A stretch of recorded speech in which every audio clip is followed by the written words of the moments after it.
Bonjour et bienvenue dans cette petite vidéo introductive dans laquelle nous allons essayer de voir ensemble quelques éléments généraux sur le comment fonctionnent les sites web, des notions, des petites notions que, en tant que développeur, nous devons le savoir dès le début.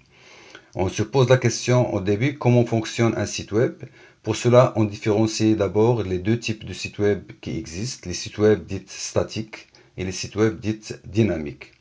Mais avant d'avancer, je précise que l'ordinateur de l'utilisateur sera appelé tout au long de la formation ordinateur client, tandis que l'ordinateur qui héberge les sites web donc, sont appelés les serveurs. La question qu'on peut se poser déjà à ce stade, c'est comment ces deux ordinateurs communiquent entre eux. Donc l'ordinateur utilisateur et l'ordinateur serveur. Pour répondre à cette question, on va donc différencier, on va analyser la communication dans les deux cas, c'est-à-dire dans le cas d'un site web dynamique et dans le cas d'un site web statique.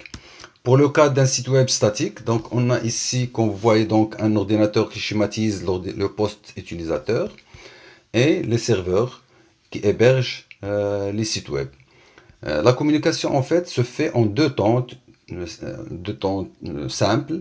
Dans un premier temps, l'utilisateur ou bien le client demande au serveur d'afficher une page, que ce soit à travers par exemple d'un lien ou à travers d'une recherche sur un moteur de recherche. Si la page est statique, sans aucun traitement, le serveur va répondre à la demande de l'utilisateur en lui affichant la page demande.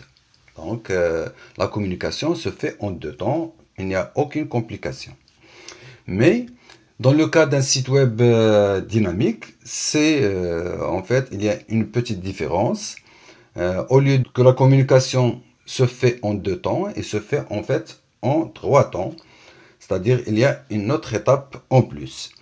La première étape, c'est toujours l'utilisateur demande d'afficher une page, ou bien peut-être il remplit un formulaire sur une page web pour faire entrer des informations, ou bien il remplit un formulaire dans une page web pour se connecter à une application web, à son espace membre par exemple, dans un site web, etc. etc. Il n'y a pas que l'affichage ici. Alors, dans ce cas-là, avant d'afficher la page, avant de répondre à cette demande, le serveur fait en fait un traitement. Il prépare la page spécialement demandée par le client, donc c'est-à-dire il va la générer d'abord. Peut-être en consultant une base de données ou peut-être autre chose. Et la troisième étape, le serveur va envoyer la page au client qui sera affichée donc au client. Donc la différence c'est simple, tout simplement pour un site web statique, la communication se fait uniquement en deux temps. Il y a demande de l'utilisateur et réponse directement du serveur, sans aucun traitement intermédiaire. Alors que pour un site web dynamique, après la demande de l'utilisateur et avant que le serveur envoie la page au client, donc il y a génération d'abord de la page. Et lorsqu'on dit génération de la page, c'est-à-dire il y a derrière ça, il y a un traitement. Il y a un traitement de certaines informations. Voilà, c'est ça la différence. On peut poser une autre question, bien sûr, puisqu'on a deux types de sites web, alors on peut se poser une question. Quels sont les langages de programmation qui nous permettent de développer ces deux types de sites web? Pour un site web statique, donc je suppose que vous savez déjà ce qu'on appelle le langage de programmation HTML et le CSS, qui sont à la base de la création des sites web statiques, mais malheureusement sont insuffisants pour produire un site web dynamique et par conséquent on a besoin d'autres langages et c'est l'objet de cette formation professionnelle sur le PHP et le MySQL. En bref, le HTML, donc c'est un langage de programmation qui permet d'écrire d'abord. Il nous permet d'écrire, de saisir du texte, le contenu, pas uniquement le texte, les images, etc. Le contenu de manière générale de nos pages web et de les structurer, alors que le langage CSS s'occupe de la mise en forme et de la mise en page. C'est-à-dire, il nous permet d'introduire des couleurs, de préciser la taille des menus, la police, etc., etc. C'est vrai que l'objet de cette formation, c'est le langage PHP et le MySQL, mais nous aurons aussi besoin d'un minimum de connaissances des langages HTML et CSS tout au long de cette formation.